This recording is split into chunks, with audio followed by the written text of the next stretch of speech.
Ladies and gentlemen, welcome back once again to Last Minute Kickout. We are talking about Hell in a Cell 2008, the place where people turn into demons and cages turn luminous red. What happened at Hell in a Cell 2008? I don't know. I give up. Apparently we're talking about this. Apparently we've had 10 years of this pay-per-view. I am Pete Titus Cream Nethercoat, joined forever and always by my wonderful cohorts in crime. One, Mr. Kevin, the Kevin Eva. Eva, how you doing, sir? Hi. And Everything's awesome. Yes, everything is awesome. And one, Mr. John Turbo Finley. How are you doing over there, you paragon of DDP yoga, you? Yes, I'm doing fine, thank you. Slim it down! Indeed. Is that what we're going to go with? Yeah, why not? Slim it down. Who knows? Yes, we are talking where apparently going into Hell in a Cell releases your inner demon with this really, really horrible poster. I wish we had Balor then on this card to emphasize that a lot better. This is fine. He has an inner demon, but oh wait, he already used up all of his demon at SummerSlam, so he's not. I mean, it doesn't matter if the rumors are true. Then we'll see him as part of the Shield at Survivor Series. More on that later. Right, yeah, the pre-show. I managed to catch the actual pre-show match, but tell us about it. It was good, actually. It's almost like the tag team division on SmackDown is built for opening shows at the moment. Good match. Rusev Day versus the New Day. There was a bit of banter when Aiden English came on to introduce them. But yeah, I mean, otherwise, really solid match. Actually, it would have been worthy of opening the actual show, but considering what they actually opened the show with, yeah, I'd say it's pretty damn good for a pre-show match. Yeah, I would have to agree from what I heard and some of the kind of like bits that I kind of like saw from the kickoff. What was it? Who was it again? Kofi and Big E was the team? Yes. In action? Yeah, they were in top form with Rusev and Aiden English. And of course, the dissension with Rusev Day was eventually about to kind of like crumble in this match. I knew fine that they weren't gonna win. I knew New Day was gonna retain. So yeah, and that was evident because we are recording this after Raw and SmackDown have happened, and things have inevitably happened. I find it amazing that they refused to pull the trigger on Sasha Banks and Bayley. However, they pulled the trigger on Aiden English and Rusev. They call that a slow burn. I call that burnt all the way to the ash and is whisked away from the wind. That angle, yes, is like away on the breeze it goes. Bye bye. Yeah. So yeah, if that ever happens, by God, we'll be old age pensioners by the time that actually happens. Anyway, shall we move on to the main card? Yes. Well, one note before we get to that, because one member of that is about to have a fantastical milestone, apparently. Which is Kofi Kingston is, probably by the time this comes out, is about to become the longest reigning, in terms of combined days, tag team champion in WWE history. That's a very fine. Well, from probably Wikipedia, obviously. From clever people who have worked it out. He's, in terms of SmackDown, Raw, WWE World, and WWE. Yeah, he's had a number of championships in his career in the tag team division. I mean, he was tag teamed with CM Punk at one point, and of course his accumulative kind of like title reign with the New Day has increased that. That's about 500 immensely. So yeah. So we'll start hearing that ram down our throats from next Tuesday then. Super. Because it means if the Smarks have worked it out, then WWE will work it out after that. No, Kofi will work it out, and Xavier will emphasize it, and Big E will just gyrate about it. But yeah, like he always does. And then bring a pancake out of some orifice. Yeah. Moving to the main card, we actually have, in my opinion, one of the best Hell in a Cell matches in a very long time. Yeah, in the last decade or so, It's think. not been hard. No, I mean, because the last really good one was Usos and New Day. Oh yeah. And that was totally only forgot last that one. year. Yeah. So, but like, I mean, In terms of like brutality, it had really visceral brutality to it, but it didn't have the carnage and the bloodshed that this one had. I'll say that much. well, I mean, considering we've moved away from bloodshed, I mean, you really can't do it. I mean, they'll bring it out on certain occasions, and the bloodshed that happened was obviously by accident. Accidental, yeah. Yeah, it's what in terms of it's the best singles Hell in a Cell match we've had for a while. I think we can say that. Yes. And it just shows what a Hell in a Cell should be, kind of. Maybe To a certain degree, there were moments where it was like, woo, you know. Why? I think one spot in particular. I don't know what you could possibly mean. There was nothing in that at all that made you go, ah, ah, ah, ah, ah, ah. There was nothing in this at all. Well, at least Jeff didn't climb up onto the top of the cell and did a swanton bomb off of it. We could Jeff at least didn't appreciate die, him not okay? doing that. Jeff didn't die, which was my Are you honest to sure God about that? fear going into this. That Are Jeff you died. sure? For somebody who's been wrestling for goodness knows how long with what amounts to a small dagger underneath where his throat is, and has not managed to stab himself to death with it. I would like to point out that we would get told that we would get kept in the loop, and I heard nothing on SmackDown regarding the welfare of Jeff Hardy. He might very well be dead. Oh, it's like we shoved him. Look, the man was able to take a 2x4 full of nails to the stomach multiple times in the other company. So they'll just use the same method. They'll just chuck him in the lake of reincarnation. Not be named. The lake of reincarnation. Just chuck him in. No more Janice shots for him. Are we assuming that is Jeff's farewell match? Yes, most definitely. No. Because I mean, we were expecting it back at, was it Extreme Rules? I can't remember, but not Dick Kick City is where we were expecting Jeff to call it a day. City.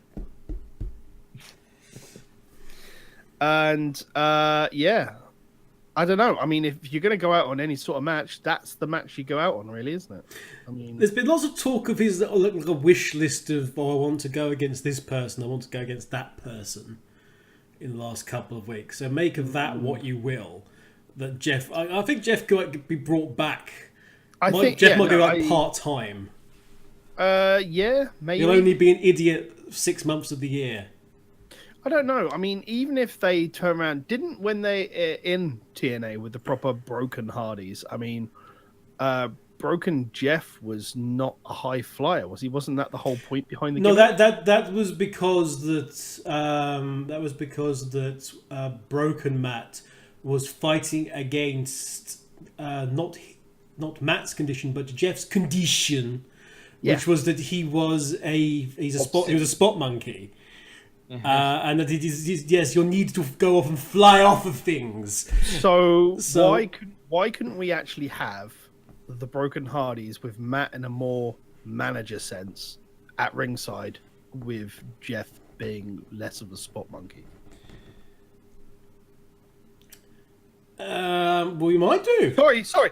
Am I making sense? Is this why this isn't going to happen? No, well, we might do. I don't see why that couldn't happen.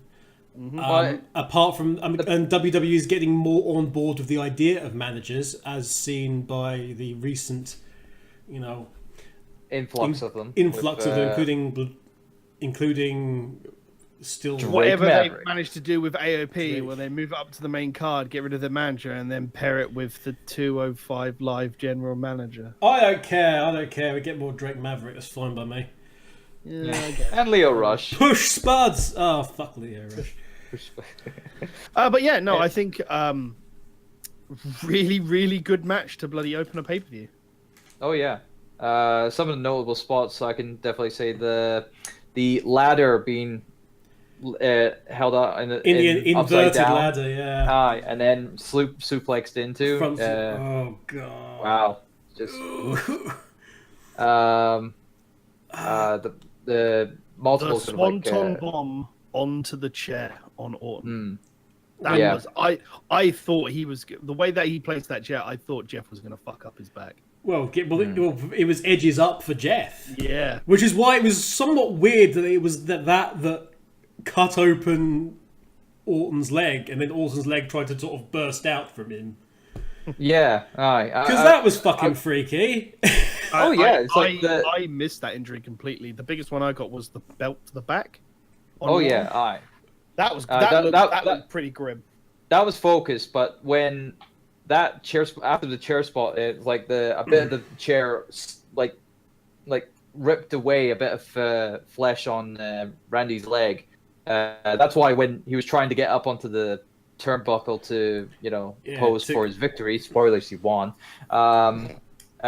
He was just like, "Ah, son of a bitch, my leg!" He was like, because that must have been way painful. It is like a sliver of flesh, and actual meat is come off of him. Yeah, And off/out of his leg, which is even more sort of like, bleh.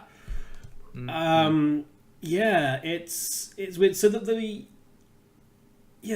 there was a couple of like really weird, a couple of really creative spots as well. There was Jeff surfboarding the table into Randy. all right.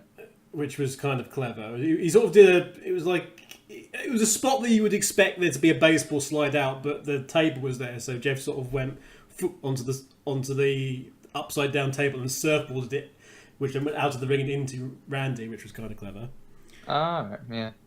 There was some the whole belt thing with the belt breaking was actually quite funny.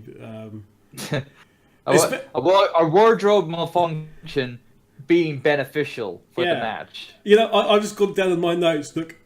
I just got down in my notes. Jeff's lost his belt, his actual belt. It broke. If Orton doesn't use it as a weapon, he's an idiot. He then proceeded to, at which point I just put, he's got the belt, hooray. He turned it back. The thing is, Randy turned it sort of inside out, so it wasn't all the studs. It was like the back of the studs. It was like the back of the belt, and then then Jeff used the studs instead. At that point, the belt when it came to Jeff had like 2 bits in each hand, and he just hit him with whatever, and he was hitting him with the full stud, which is why Randy's back was all cut up. There was a superplex, I should say, and oh boy, was that close to being an absolute disaster. And well done, Randy Orton. Because it's sort of they were both in kind of the wrong position. It was a bit awkward. Everything sort of stalled as Jeff was going up, and there was a very big danger of them just going straight back and Jeff being spiked into the mat head first. But somehow Randy pure muscled Jeff over, and you heard his exertion on that. But yeah, there was also a lovely moment where three children were chanting "Let's go, Randy," and no one else joined in. That could be because Orton is boring. And I have just put down, this is peak Randy Orton in my notes. It's like, let's go Orton. Look at these 3 kids, let's go Orton. The height of his popularity.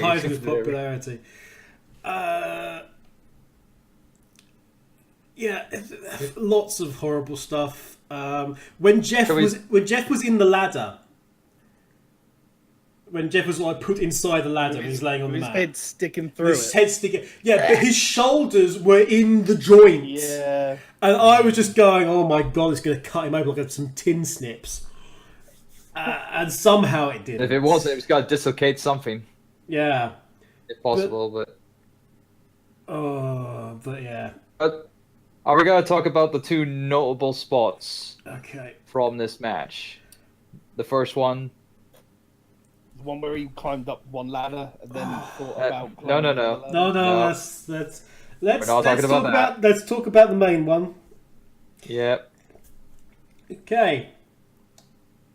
Don't know what you're talking about. This didn't happen. I didn't see anything. I don't know what Were you're you talking about. were you washing your eyes with bleach while this was happening? No, I was trying it myself. I've got a new hole in my ear. The screwdriver. So over on, if you've been watching SmackDown for a while, you know that Randy has a fascination with sticking his fingers into nearby orifices and holes. In this case, it's not something he's being investigated for. The gauge holes in his earlobe. Yeah, and Randy decided to get an overly large screwdriver and twist Jeff's ear. It was particularly grim to watch, I'll be honest with you. Yeah, he was figuratively screaming with Jeff's ear. The fact that the screwdriver went in. So first of all, pulled on it, which he'd been doing before. Yeah. So then the screwdriver went in, and he started pulling on it with the screwdriver. He's just twisting it and then pulling it. It's just like, how is his ear not coming off? How is his ear not tearing? Oh my god. He was playing a very sick game of bump it. I mean, it's when he started to twist it. When he started to twist it, I was imagining if he was going to let go, and imagine it was just like when you put a pencil with a rubber band and you just twist it around. Then the screwdriver whizzes off and stabs him in the face. Yeah. But yeah, it was gruesome. It looked gruesome. I'm surprised it actually held together. It was good. I think it looked particularly gruesome because it's not something we've seen before. Yeah, that's true. Also, Jeff's face. Yeah. Throughout that, Orton didn't really seem bothered. Somewhere, Chris Jericho is glad that he wasn't in the backstage area and screaming at people and preparing to deck Orton. It's like, what is he doing? What is he doing? And then it has an altercation. It's like the twist. It's the twist, and Jeff's face just sort of is 100% pain, and then for some reason he just like goes again. It's like, oh god, the earlobes wrapped. But yeah, let's go to the finish now. But I maintain though that is quite possibly the most audience-approved low blow in history. Yes, because everybody wanted that to stop. Yeah, there was nobody going, yes, stop this now. Yeah, if there was ever a low blow that was justified, it was that one there. Christ's sake, yes. I always hoped there was a bit more pepper in that, because that was just... Woof. Anyway, but next. we'll go to the end of the match, which was obviously... We knew fine that something big was going to happen to finish off this match. I just didn't think that Jeff would bring out this kind of like...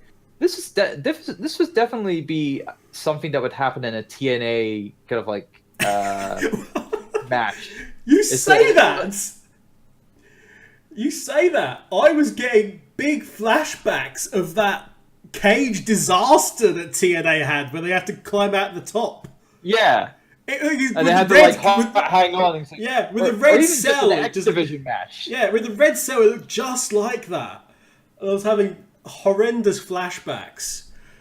Yeah. Do we actually know if there was a reason for the fucking red cell? Was it just meant to... The general feeling is that with all this is the buzz that's been going around from everybody. The general feeling is that with all the talk that's been going on about 20 years since the Mankind Taker one, that basically Vince forgot how old Hell in a Cell is now, and basically just said, "Paint it red." to just to freshen the look up a bit.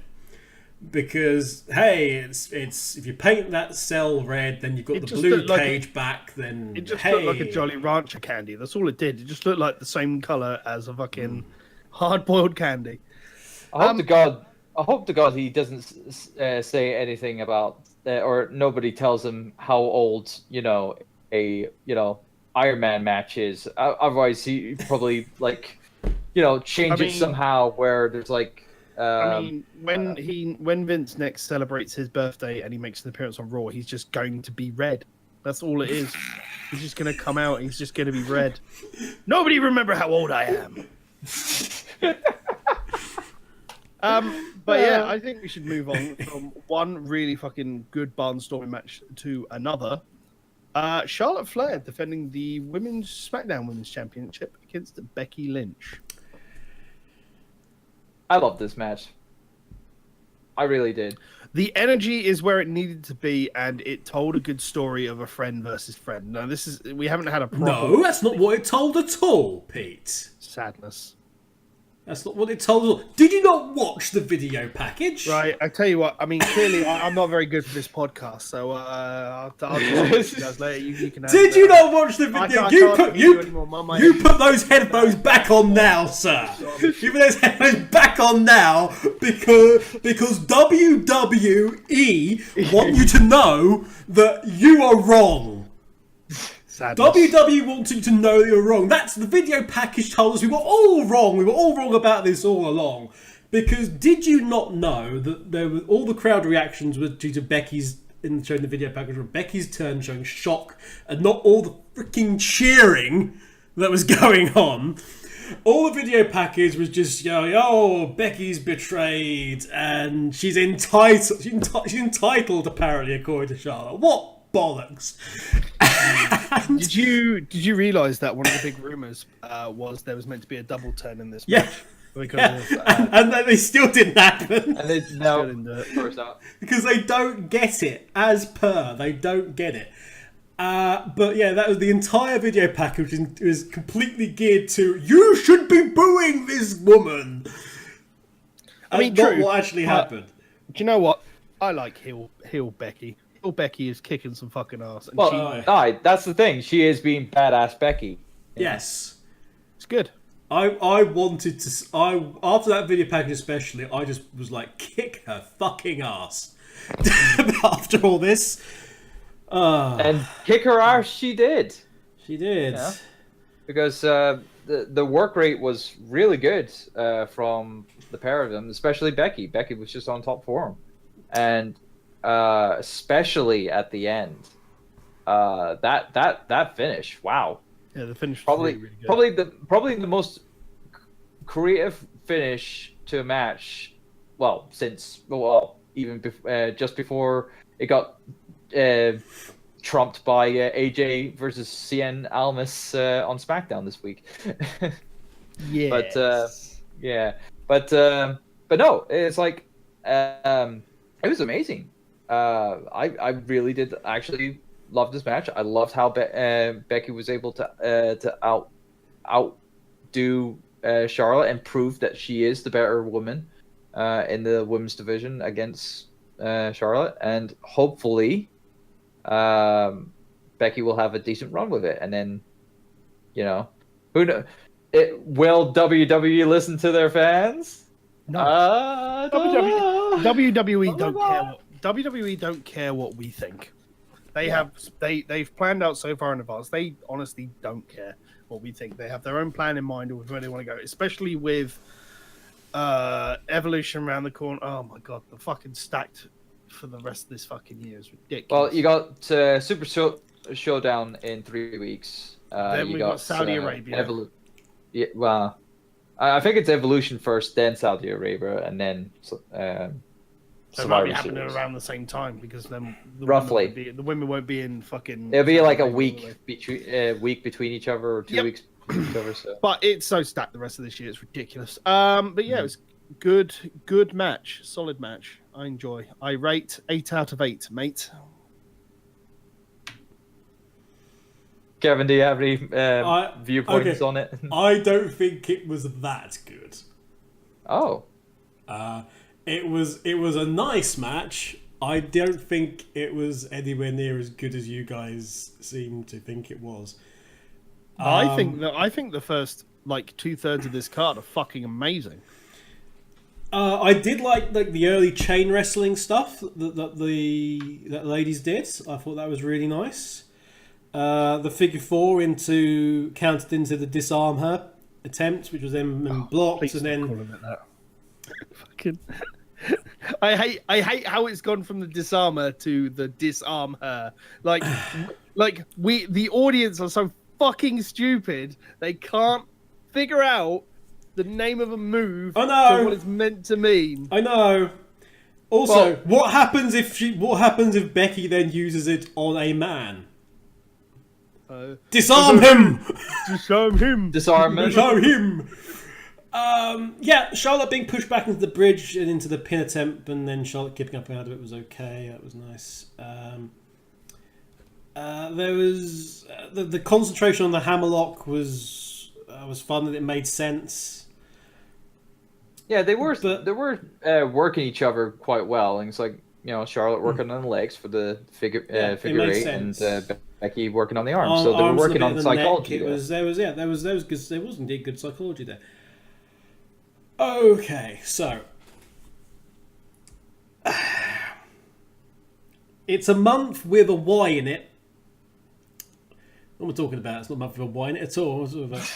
No.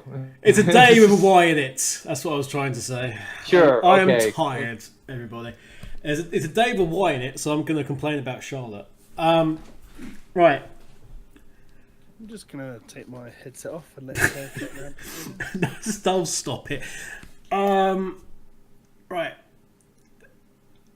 Something very specific with Charlotte. Okay. As opposed to all the other times I've whinged about her. Whenever she goes for something which is going to be countered, or she's going to miss, or she's going to avoid, she goes into it at about 40% the speed of anything else that she does. Okay, I did notice that some of the reversals and whatnot were a bit slow. Pedestrian is, I think, the word you're looking at. And it is just so obvious when any of those things happen that it takes me out of the match. I can understand. It breaks the sense of disbelief entirely. Yeah, and I mean, it's like, oh, I've got to do this. So it's not as slow as, like, say, an Eva Marie match, shall we say? But as you mentioned, there was Irish whips where she was like Irish whip, full in, boom, other Irish whip. Oh, I'm going to avoid her. This is just like 2 steps away from the turnbuckle. She just like completely slows down because it's like, oh, I'm going to hit this now. It's just bad. At least they picked it up for the end. At least, that bit at the end that was quite quick. I was like, wow, that just came out of nowhere. Yeah, that was not. I did like the finish with the shitty spear countered into the sort of the pedestrian spear, the judo-esque. No, just shit. So is a normal spear? Is it like really fast like that? But a pedestrian spear is like. Okay, so Charlotte tripped over her feet and tried to sort of fall into Becky, and then Becky sort of rolled her into some sort of very judo-like throw, actually. Judo DDT, shall we say? Yeah. A JDT. There you go. See, now that would actually be a nice counter. A spear into a fucking power slam. That would be really cool to see if it's done properly. If you do it well, it'd be kind of difficult to try to do. It's doable, but they'd have to be They'd have to be more upright like that, in less horizontal. But it would be a really cool counter. I think Orton would probably pull it off more than anybody else. But... there's only one person on the main roster who does a spear which deserves to die like that, and that's we'll talk about him later. But there was lots to like about in that match. The yay boo punches forearms, and then Becky getting pissed and trying to cave in Charlotte's skull with forearms and elbows. That was fun. The powering out into the sit out power bomb. Graves yelling injured arm and all. Look at Charlotte. And like, yes, look at her no sell. Why are the commentators being really reliant on pushing injuries in matches at the moment? I don't get it. Somebody's got in their heads that injuries equals drama. It's been a big thing since they started using that branded tape as well. I've noticed it a few years back, when basically Cesaro was massively taped up. And it was the best of 7 match between him and Sheamus. And Oh, yeah. Ever since they all started using that tape, and they've all been really pushing the bloody specific injuries on things. And it's just been... well, except for one person, which we'll get to later. There's a couple of people who are very genuinely using it because it is a slight weakness now. One of them's Cesaro, and the other one's Bayley for the shoulder. Yeah. There was another couple of other nice touches in. Charlotte tried to roll Becky up.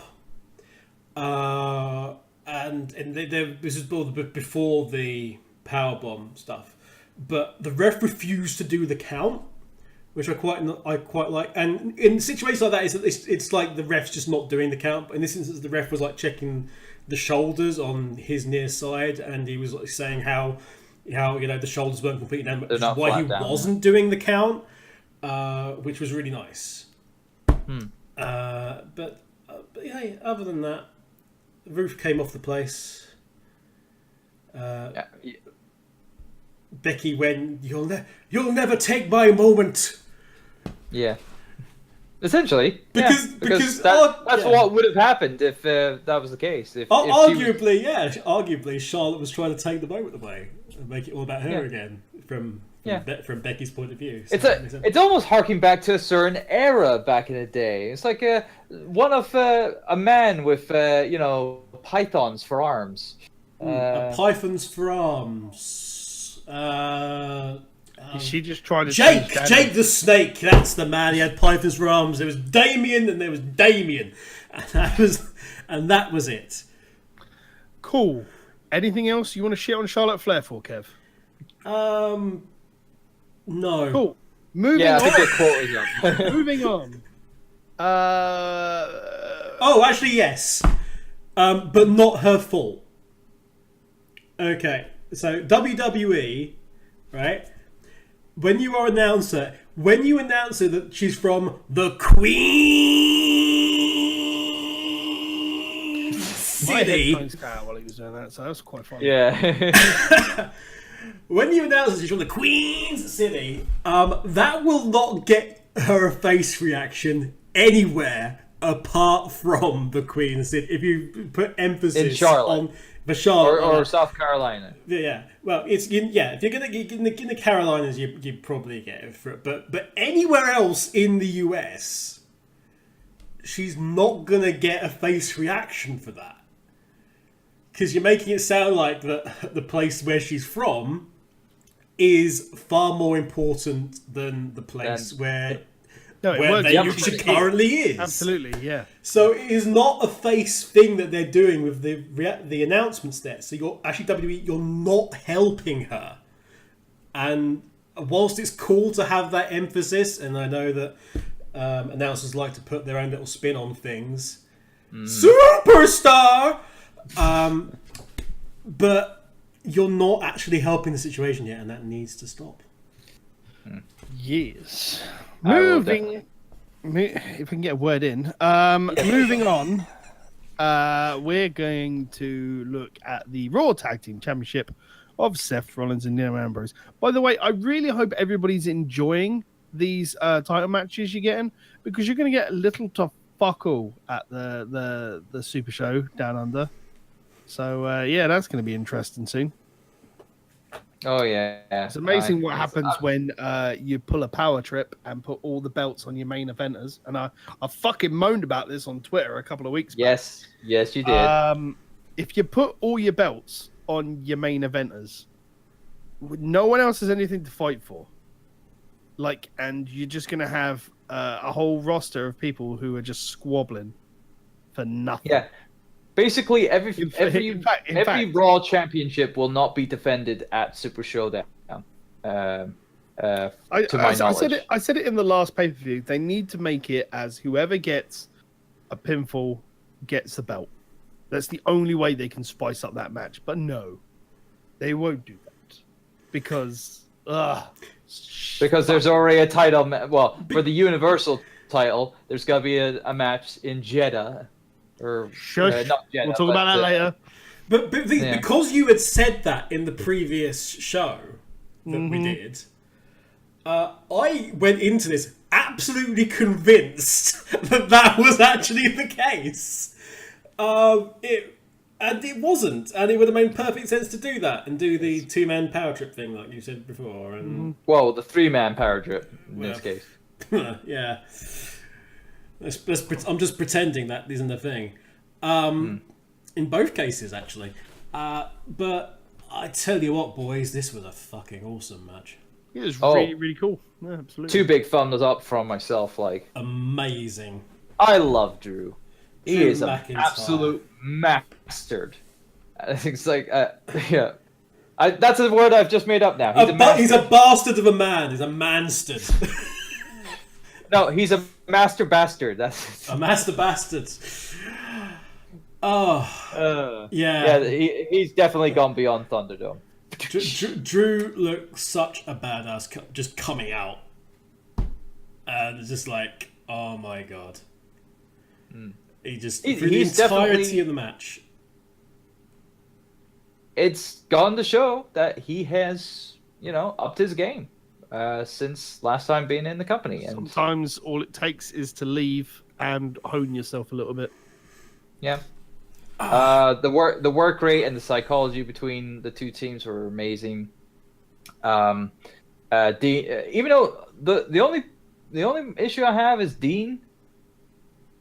I think this is his first match back. I think, unless he was in a singles match beforehand. He's had single matches on Raw. Yeah.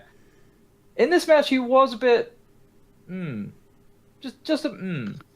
Yeah, I think he could be a little there. Do you know what it feels like with Dean Ambrose at the moment? It's like everybody's expecting the heel turn to break up the Shield to come from Dean Ambrose, and he's come back and he's got that look like he's consistently pissed off, and like he's got the heel look like he's going to turn on somebody at some moments, and that's what it feels like at the moment. And every time he's out there, it just looks like at one moment he's just going to screw over Rollins or someone else, and it's just going to devolve. But we, unfortunately, know better because the Shield is a license to print money right now, as we discussed last time. So this is obviously going to take a while. It won't happen until like Rumble. Like they'll either start infeuding in the Rumble or it'll end at Mania. I think they're gonna lead to a fucking triple threat Shield match at WrestleMania. Is what I think they're aiming for Raw right now. Yeah, but back to the match in hand. Great spots and whatnot. The blockbuster came back. Yay! Thank you, Seth. At least that's something that you could do quite well. It's like just stick with that. Don't do a sling blade ever again, please. We had another shit sling blade. Yeah. It was better than last time. Yeah, but still, not as good as the Master. Nope. But I'm trying to think of be more biased there, John. be more biased. With what was it? The ending was really good as well. Like that spot where obviously Seth had Dolph at the top rope. For Can I superplex. be honest with you? This fucking superplex into the rolling Falcon's arrow, like I think it's good, but now doing it every match is getting boring. It really should be one of those things that he brings out every so often for a caliber match, but doing it every singles match, doing it every match is just, it looks like it's a high risk blockbuster move which you should bring out every now and again, you know? Yeah. like it could be like a WrestleMania move. Like, but that's the problem with matches now. They have to have all those wow moments in every match now to keep the crowd engaged. Yeah, but look at the first time which he is did a problem. it. He got the holy shit moment when he did it the first time, and now it's just it's another superplex rolling Falcon Arrow combo. Yeah, but now they're trying to incorporate it into different ways of how it can be executed or interrupted, like it was for the because, end absolutely. Because previously, on the previous match when it was just Dolph and Seth, we had the inverted superplex into an inverted Falcon Arrow, which looks sick as hell. But here's the thing. We've been led to believe over years that a superplex is going to damage everybody and lay them out. And now it's just like, it's fine. It's Seth Rollins. He superplexes and he'll just get back up on his feet in 2 seconds because, superplexes... It's adrenaline. It's like every move in that time erodes it in terms of its perceived power as more and more people use it. Like how a stunner is no longer the most devastating finisher of all time because everyone else is using it, or super kick for that matter. Please see the DDT. The DDT, yeah. The DDT. Speaking of which, one of the best bits I thought was actually Rollins countering Dolph's high DDT into a Falcon Arrow. That was a really nice move, and smooth as well. Smooth as anything. Really good. Lots of lovely sequences in this. There was one where Cole's practically having a heart attack, where it just ended with like super kicks and frog splashes and all sorts. Can I point out this? Cole, stop trying to be like Mauro Ranallo. You're not gonna be Mauro Ranallo by going like this and trying to go, being as exciting as him. Because I was seeing him on the cameras a couple of times, and it was like, you're not Mauro Ranallo, Cole. Stop that. I did feel he was at least getting into it a bit more than he was when he previously did. Yeah, but he just doesn't have the energy as much as Mauro brings it. Yeah, in fairness, Cole's had it all like siphoned out of him through his ears. Yeah. So don't try to force it via the headset.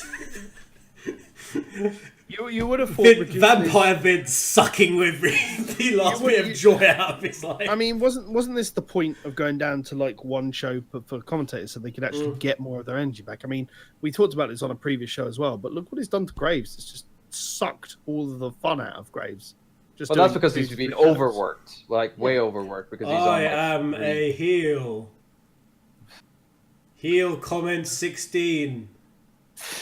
Shut up, Saxton. Heel comment 34. I was right. Appraisal number 7 to heel. Yes. Correct move call 6. Aha. Fuck's sake. It's solid match again. And I want to go from a solid match to another solid match, but with unfortunately a second dodgy finish in a row. AJ Styles against Samoa Joe. I really liked this match. It was really fun to watch. It's just the end that got me. But to be fair, I did call it. I did call it was going to be another dodgy finish to go into a third one. I mean, there's already been cries that AJ's thing has gotten stale. WWE 2K19 is literally around the corner. I have the title is going to be changing hands. I mean, we know that there's going to be title changes at fucking Australia and Saudi Arabia. We know there will be, and I think the title's going to leave AJ at Super Showdown. And if you watch SmackDown this week, I fucking told you when a Miz or Bryan were going to get put into the fucking main event scene. Fucking curse your prophecies, damn. No, you. don't curse his prophecies. Praise his prophecies. Especially if it's that extended one that we came up with, because bloody hell, we're going to enjoy the hell out of it if it is. Yeah. 9 months. 9 months of booking. Yeah. Random question: if it's Paige's house and this is also the house AJ Styles built, does this mean that Paige hired AJ Styles to build the house? Yes. Sure. Okay. Why not? Before Paige was there. But yeah. Secret So contract AJ Styles built the house and the architect designed it. Yes. Okay. Sure. There's that plot hole covered. Well done, everybody. Yeah. And the only problem I've got with this feud is the whole bringing the family into it. We know that the family angle didn't work how they wanted it to work.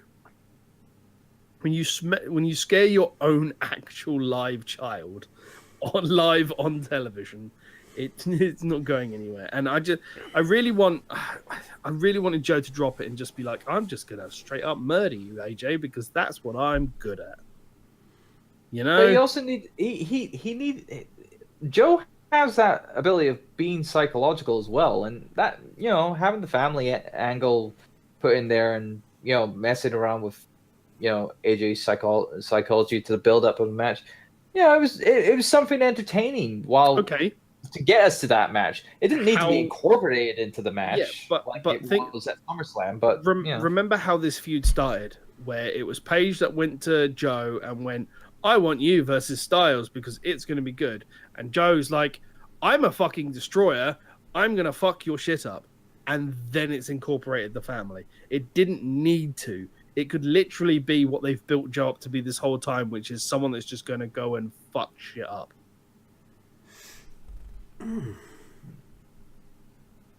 That's what it should have been. If you want to put a psychological, I just wish they'd stop introducing families for it, because it just doesn't. It might work for an American audience. It's a family show, family picture. No. Just bin it. I mean, we've already seen that it's essentially going to get binned due to the screwy finish, and AJ and we're going to see AJ Joe once more.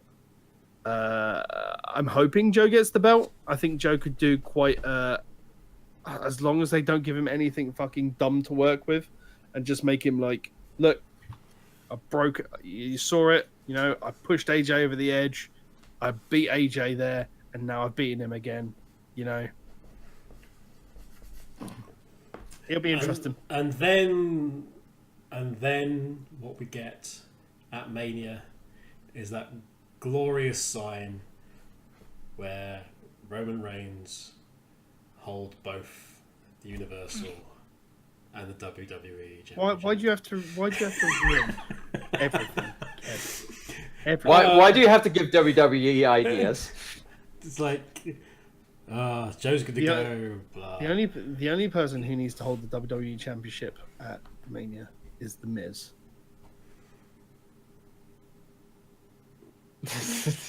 We don't need to go into that again. The Miz. But I'm Vince McMahon, and I say. I think if you want to be Vince McMahon, you should pick up WWE 2K19 and do your own story / career mode, whatever they put in it. I want to do the GameCube games at some point on the channel, but there we go. Spoilers. But yeah, I thought this was the last of the best matches on the card. No, the next match. The next match is okay. It's not brilliant. It's just not as great as the matches the last preceding it. of the best matches on the card. It's again a WWE pay-per-view suffering from last hour disappointment. Yeah, because they front loaded the show with all of their fucking workhorses. You see, I actually thought that all this all the SmackDown shows was at the start of the pay-per-view, but no, it was only, they had like one Raw, which was the tag match there to kind of like break it up a little bit. But no, it definitely goes to show you that, you know, a lot of the SmackDown, you know, team are just on top form and way better than the Raw. You know, no, absolutely. SmackDown's been so really. I think wow. Raw need to, if they want to get their if they want to get you know, more kind of like positivity with their you know, pay-per-views and stuff like that, and to get more, you know, recognition and praise, then they need to fucking step up their game. Because if that's the case, where half of your pay-per-view is shit, or no, half of your pay-per-view is great at the start, you know, and then you go into the second half and it's like absolutely terrible, they need to learn from that. I think the problem isn't that the Raw superstars are shit. It's more to deal with people. The angles people aren't interested in the story and maybe the character, because as I've said before, like, Roman Reigns is a good wrestler. The problem with Roman Reigns is he's been pushed down everybody's throat so much that people are just tired of Roman Reigns. Now, I can give you the best example of this is when they were building up to the Reigns Triple H at Mania thing, and Reigns was gone for weeks. Came back, and on the last episode of Raw before Mania, fucking went proper hardcore and was demolishing everything. Chairs, tables, everything, all around the ring and the arena. And the man got cheered for it.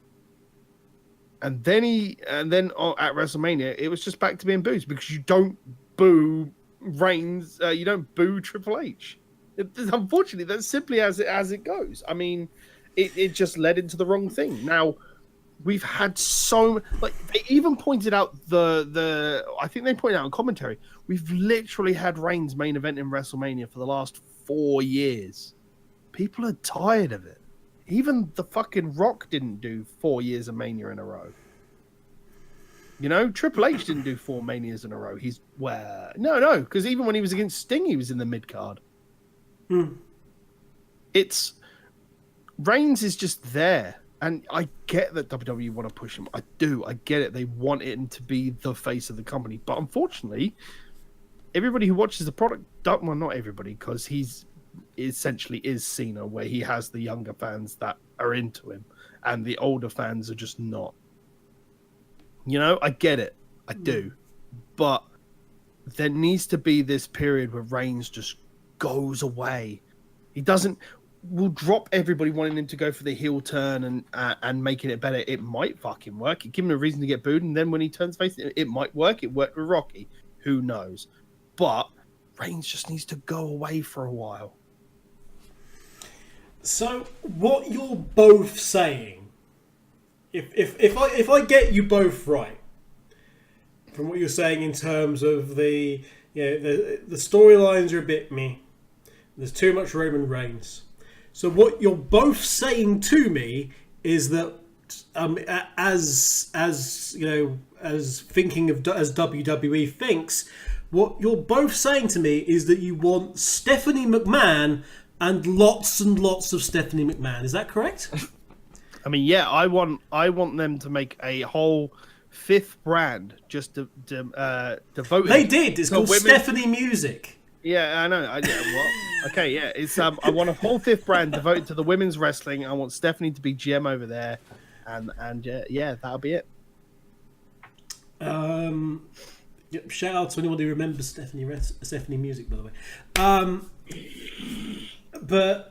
Yeah, that's just what they'll do.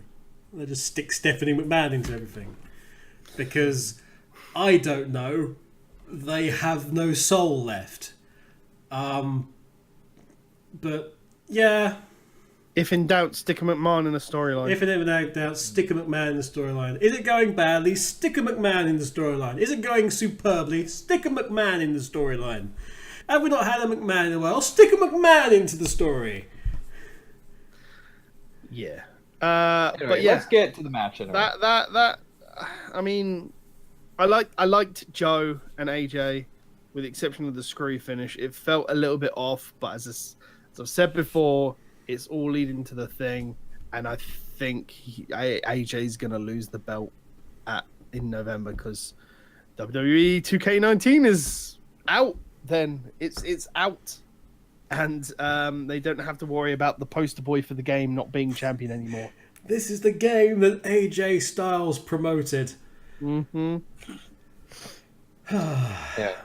So But the next match, the tag match between, is it that or? Oh no, I wasn't sure if you guys wanted to talk about Joe AJ. It seemed to be mostly me. Oh, what? No, I was quite happy to let you go on that one. All right, fair enough. Yeah. Tag time. Brie Bella and Daniel Bryan against The Miz and Maryse. I'll be honest with you. I thought this match was gonna go in Daniel's favor. I thought they were gonna get the win off of it. I kind of like what they did with it in terms of them sort of putting, just like, hey, it kind of proved the Miz right about how Daniel's brought Brie into this, and it's all Marriage of convenience. The marriage of convenience. It nice that they played on it a bit, because like Miz and Maryse had like his and her versions of the outfit. I thought that was quite nice. It had a very symbiote look to the Miz and Maryse, didn't it? It was very Venom-esque. Yeah. If we're going to talk about ring attire, I'll tell you this much: Brie and Bryan need to stop wearing those colors. What is with that? Because they here's the thing: it's related to the Seahawks, which is Bryan's favorite football team, and they lose a lot. Bryan, stop wearing the colors. They're cursed. Please, for the love of God, they are not working for you. No.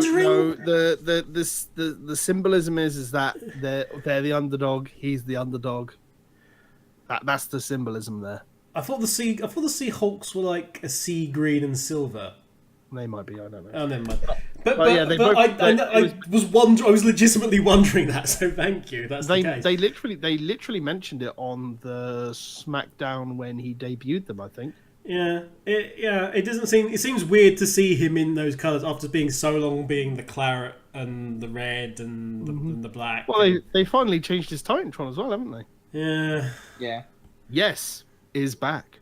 Yes is back. Indeed, it is. I'll tell you what was also back. What was also back was Maryse getting her own entrance, and I actually didn't realise how much I missed her music. Strangely enough, but I quite like that. I thought her entrance was like very annoying, but no, it was all right. Yeah, it was nice to see. Lots of cool stuff in this. I'm not saying it was all nice and smooth, but of course the ongoing. But yeah, it was like basically just take the John and Nikki versus Miz and Maryse match for Mania and just swap John and Nikki with Brie and Bryan. Hell, you don't even need. Hell, by definition, you don't technically have to swap Nikki with Brie. Yeah. Yeah. You won't tell the difference. It's fine. Yeah, no. This was one of those things that I wasn't interested in the match, but the finish, like who won, was interesting to me. Like the match was quite bleh. Yeah, it was by the numbers. It was quite obvious that Maryse was trying to do the Brock Lesnar style of wrestling, where if she doesn't wrestle the match, she can still get paid. Yeah. And the whole coward angle, that was part of it as well. So. But I'm glad it's done. It's it now leads into Miz and Bryan having another match, and the winner gets a fucking title match. Yes, that's what I want. Yes. Look, they won't win. Look, I know. They won't win it. They won't win it straight off. But it's good. It's in the right direction. Now it moves on to disappointment number 1. Okay. Alexa Bliss and Ronda fucking Rousey. Oh, the lovely Ronda Rousey. I would like to say, first off the bat, that I'm glad to be proven otherwise now that Ronda Rousey has actually wrestled a match on Raw. I'm glad to be finally proven wrong. It's only taken since the Royal Rumble to do it, but I'm glad that they finally did it in the build-up to Hell in a Cell. Royal Rumble was like yesterday. Yeah. No time at all. Actually, one more thing before we actually get onto that match. Daniel Bryan, if I chance anybody, if Daniel Bryan does a fucking swan dive headbutt ever again, you'll sit here and complain about it. The world has my permission to kick the man in the dick and to tell him to stop doing that. Because that's what got you into this shit in the first place. Haven't you learned? Stop. Yeah. Now, Alexa Bliss and Ronda Rousey. Now, star of Raw. I'm glad to be proven wrong. I'm glad to be proven wrong now that Ronda Rousey has finally wrestled a match on Raw. It was 5 seconds, but it's fine. It was a match on Raw. Which leads me into less of a disappointment. This was more of a match than the fucking squash that happened recently on the last pay-per-view. Yeah. It was worked a little better this time around. It was definitely worked a little better. Unfortunately, it just still... I mean, we knew that Ronda's going to keep the belt until Evolution. I mean, it's obvious. It's annoying, but until they bring someone in that is going to be able to push back against Rousey, I guess it's going to be what it's going to be right now. Yeah. Now, going back to what we were talking about, how the commentators were focusing on injuries to ankles and whatnot, and how the competitors needed to sell them and whatnot. Ronda, you said that you had some issues with your ribs. Why didn't you have any tape to tape it up? Because she's that tough, she doesn't need the tape. But then she needed it the next night on Raw. Well, yeah, the next night on Raw is different because she's in a pay-per-view match, and there's been focusing on the ribs. I'm down with that. That makes sense. Yeah, sure, I did. But yeah, I mean, granted, yes, it was good. It was okay for that have that angle to try to weaken her. But I'll definitely give Ronda credit. I mean, Kevin, you pointed this out of her new move. And by God, that new move is good. I'll say that. I don't know what to call it. It was like a fall down power bomb. I sort of called it here, but scoop up power bomb. Yeah, it's like side scoop.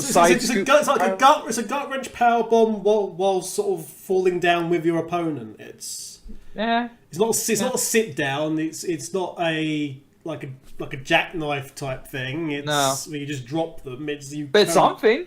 It's something new. It's not something I recall seeing. It's something I haven't seen. Yeah, it's a good variant that shows off her power. It's good.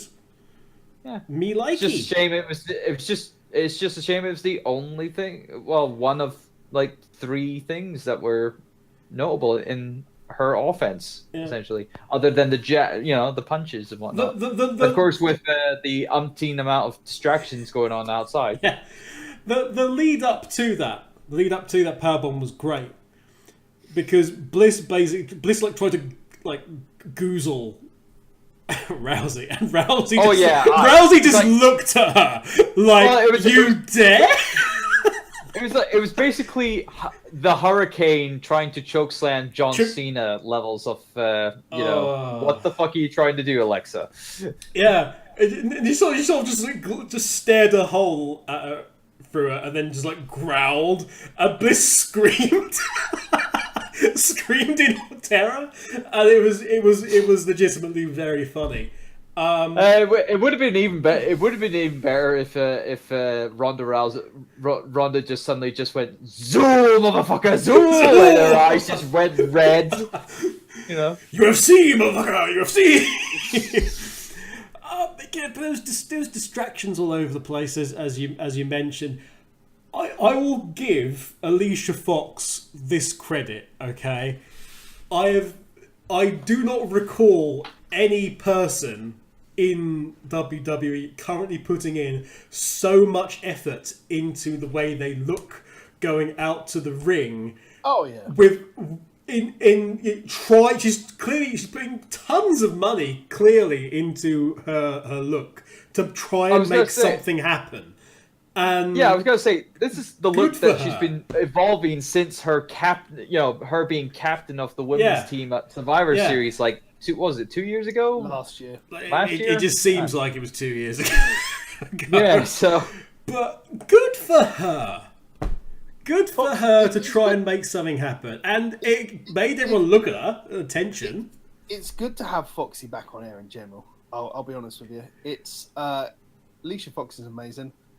It's just a shame that they've got nothing good for her other than being thrown up against Ronda Rousey and getting squashed every week. Well, the Becky and Charlotte match only served to remind me when Becky put the armbar on. Hey, Asuka's got nothing because creative hasn't got a clue for her. Yeah, that just made me sad. But yeah, so we had that team coming out. If Natty comes out wearing shoulder pads any bigger, she'll become a member of the Road Warriors. There's in terms of stuff. Should be Road Warrior 3. No, 4. 4. Right. Number 3's Heidenreich. Remember? Oh, of course. So Not draws. Oh, so 5. 5. Yeah. 6 if you count Sonny. Let's not. No. Or Rocco. Always count on Sonny. But I'd say the thing that actually I like the cleverness of the double crossbody that they did, because that played into the ribs very well. But the one thing out of the entire match that I took away was Ronda Rousey can sell. And sell really well. And consistently. What is she selling? Bad ribs for a start. All the way through the match, she was selling the ribs. She was selling the ribs during the pin. She was selling the ribs after and during celebration all the way through. She went to climb the ropes to celebrate and then actually thought better of it and came down sort of clutching the ribs. She legitimately sold convincingly all the way through with these bad ribs. All right, I was I'll give her that. impressed. Most of the roster does not sell as well as Ronda Rousey, apparently. Who'd have thunk it? I think it's literally she's got so much better on the mic skills in the last 8 months, and now she's trying to hone that wrestling craft. Yeah, she basically is trying to be as respectful to the industry as possible by doing everything that she knows, and she's obviously knowing how and when to sell, how and when to work, in a match. This is why this match was good to watch, though, because it was less of a squash and more of a match. Yeah. Alexa Bliss was also give in her it. that. Yeah. I'm pretty certain Alexa Bliss was in the match. Somewhere. I think she was somewhere in that ring of something. She's a totty little thing. It's hard to see. Also, hat tip to Mickie James, because she really threw herself into that post. Yeah. And that made a really big thunk. And that sounded awful. It wasn't pleasant. Again, yeah. I'll definitely say the reaction in reversals was a little muddled at times in this match as well. But yeah, I guess not. I guess all the women were not on top form this time around with reversals and whatnot. So Ronda also needs to stop doing what Natty does, actually, and it's the thing I dislike most about Natty matches, in that she'll pick on like a phrase and continue to use the phrase. Like, are you endlessly ready? Are you ready? Are you ready? Are you ready? Look, just fucking do it, please. Oh, I think You want to see it was me like, rip her arm off now? Do you? yeah. Yes. That really was like, shows do you you want to to be see "You her want arm? a piece of this? Everyone want a piece?" It's like I guess that's what happens when she's out barbecuing. It's like ready to carve off the chicken wings, and it's like, anyone want a piece? Didn't she offer Alexa's arm as a souvenir at some point, which I thought was funny? I think so. Yeah. That was funny. Would you like a bit of a wrestler? in the original Jurassic Park, right at the end, where they're trying to put they're trying to put the power back, and Samuel Jackson's character's gone off. And she backs into the fence, and the arm comes down. And says, "Oh, thank goodness, oh, Mister," and it leans forward again. It's just the severed arm. Just that. Coming up now on WWE Shop, the left tricep of Alexa Bliss. It's only for you for £125. It's signed. She's had to use her toes to hold the pen. What are the? It give Doink's fake arm, cast arm, a run for his money. Oh man, but Anyway. Yeah, they could put it on there with Mad Dog Vachon's leg. That's what they could do. But yeah, so but yeah, there was good things in terms of the direction of Ronda Rousey, or in terms of her improvement. It was. And from improvement to disappointment in the final Hell in a Cell match of the evening, with Roman Reigns versus Braun Strowman, which in a match with only pinfalls and submissions, no disqualifications, no countouts. Right at the beginning of the night, they said three things going into the Hell in a Cell match with Hardy and Orton. The first was that Randy has been in Hell in a Cell 6 times. I challenge any of you to remember them, apart from the handicap match against Taker. Another 5 times.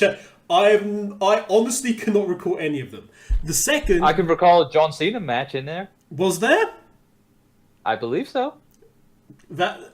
It's lost for the championship. It's lost among the other 12,000 John Cena Orton matches in my mind. Yeah. It was the 39th Hell in a Cell match ever, thus making this one the 40th. And this is a direct quote: "There are no rules. You only win by pinfall or submission." Which I know sounds like rules, because they are. This Hell in a Cell, it's supposed to be the grand decider. Oh.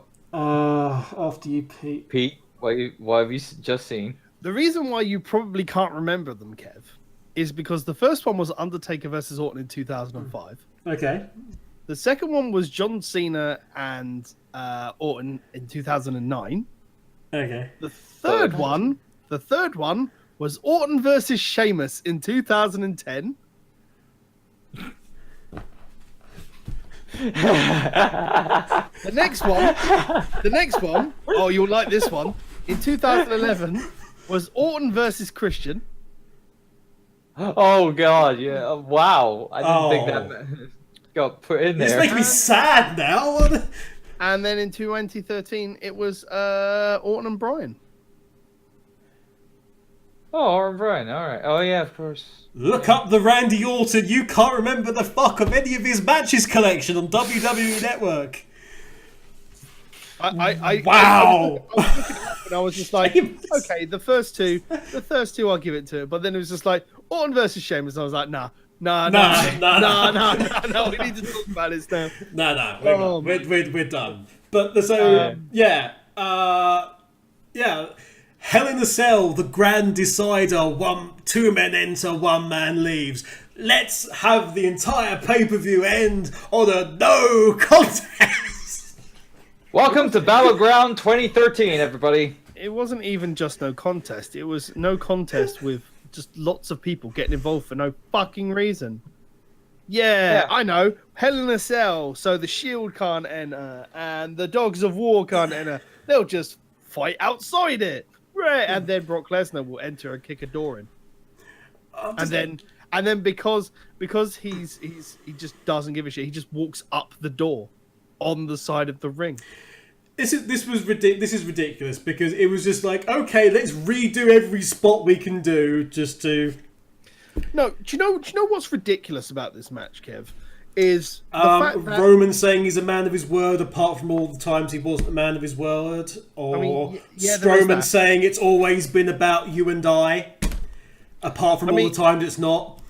I mean, we'll stick on that point for a minute. How about all the times where Roman and Braun have literally gone to war versus each other?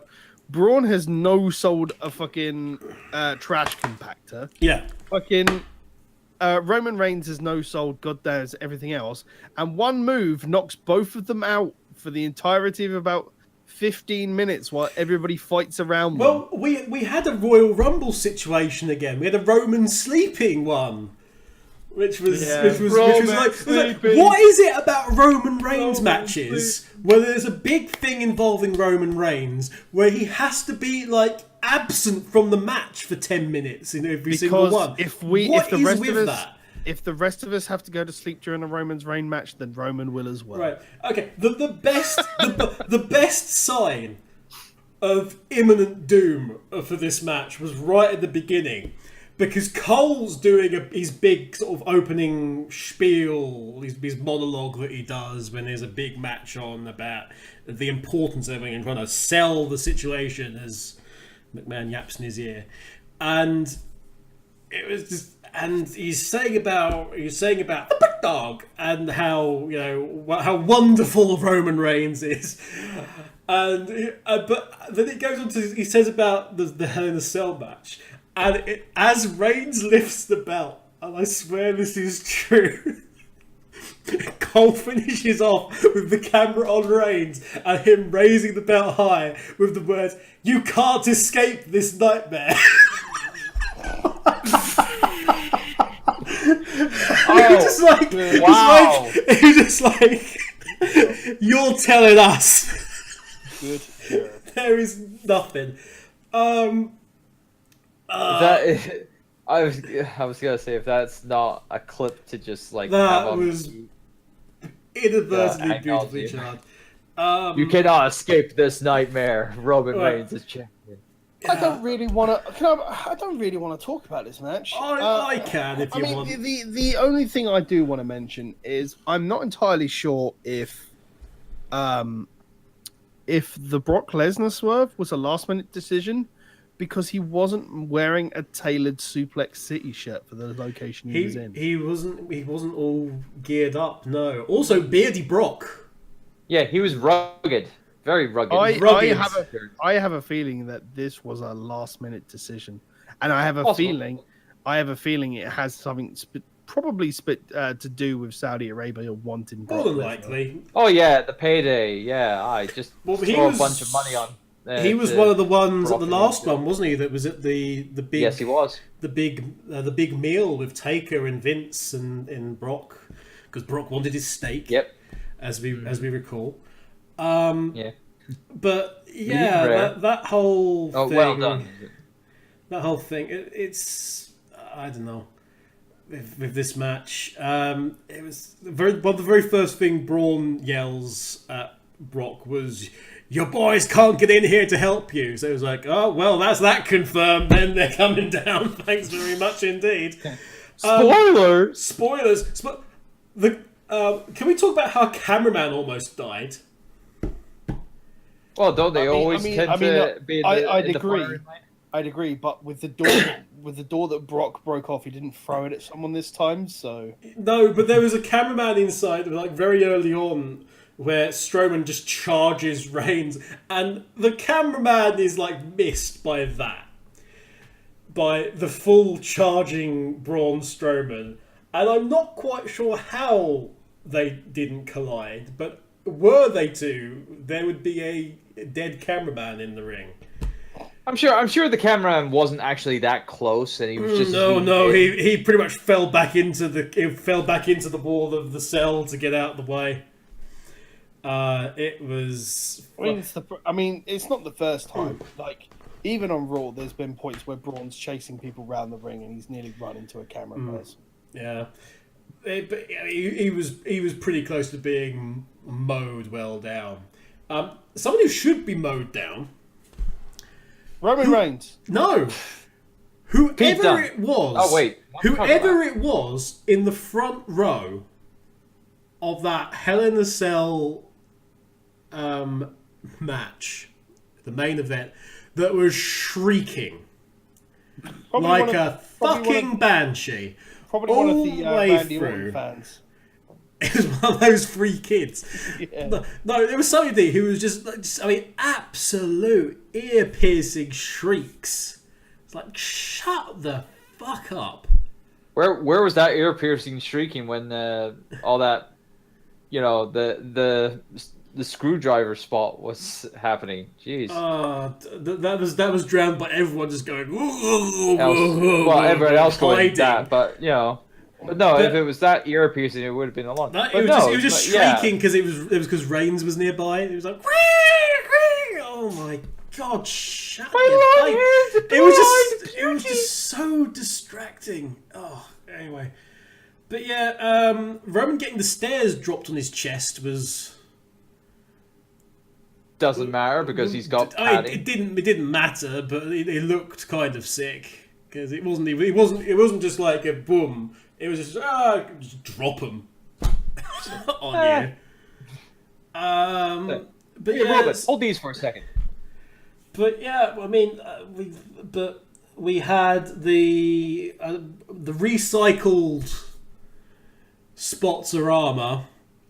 We had a double Taker Shawn with Shawn going off the side of the panel through the table, except we had Rollins and Ziggler.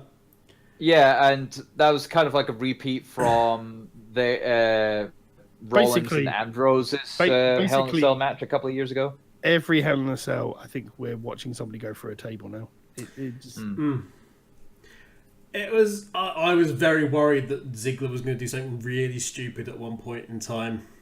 I thought for one terrifying minute that Dolph Ziggler was going to get a Mick Foley throw off the top. Do you know what? Not in this day and age. I'm literally just happy that the top of the cage managed to hold when both fucking Ambrose and McIntyre close. Oh, it sagged though. It sagged. And it looked really horrid. But yeah, for McIntyre especially being such a big man, and I mean, you could, if you put a black, jerkin on him, you could probably pass for Taker at that of that time, I guess. Well, I was gonna say he's like 6'4", 6'5", so he's just under. But it's not as tall as Taker, like so. They're all big lads anyway. Let's be fair. If I remember my Gorilla Monsoon, he's 6'10 and a half, 325. Taker from them, but yeah, I think he's a tall bastard. This match was just a cluster. Yeah, dog shit. yeah. It was a massive bollocks, and of course, what was it? Mick Foley getting maced by Paul Heyman. It's like that was after he counted a 3. Yes. Yeah. Oh god, it's ridiculous. Yeah, I think we should. I think that pretty much wraps up. Really, marks out of 10. I think this one will garner a solid 8 from me again this time around. Apart from the main event, like pretty much everything else was a decent pay-per-view. So yeah, 8 marks out of 8. And they're going, yes. Pete, I know you're gonna be a lot lower, Kevin. I know that because you weren't. No, you had some. I this is a tricky one, Pete. I rate 8 out of 8, mate. 8 out of 8, mate. Okay. Yeah, it's an 8 out of 10 for me. Okay. Solid 8, mate. Okay. I'm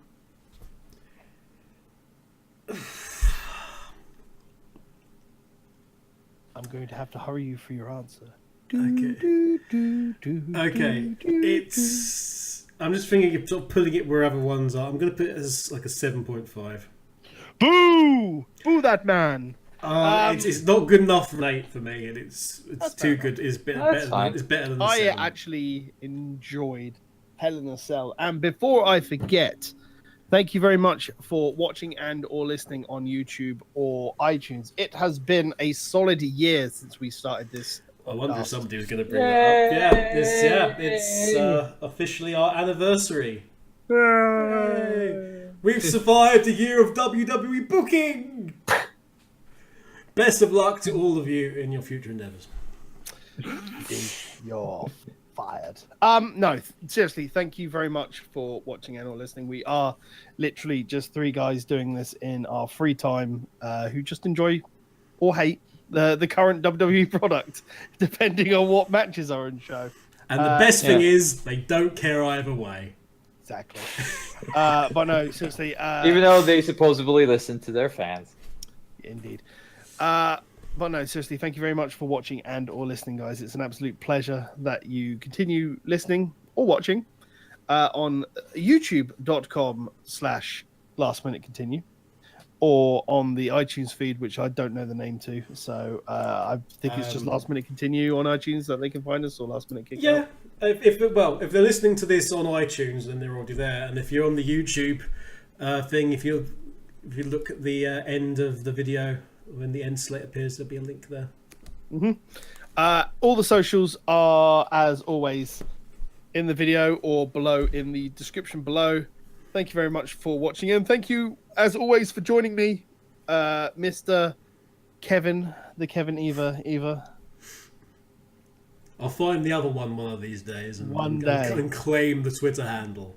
Indeed. And thank you, as always, to the paragon of DDP Yoga, Mr. John Turbo Finley. I think it's like I'll be able to get you guys on it one day. Surely enough. One day. But yes, that has been Last Minute Kick Out talking about Hell in a Cell 2018. We'll be back in about 3 weeks with the WWE Super Showdown Down Under. Super Show Down Under. Yeah, that'll be the one. We will see you next time.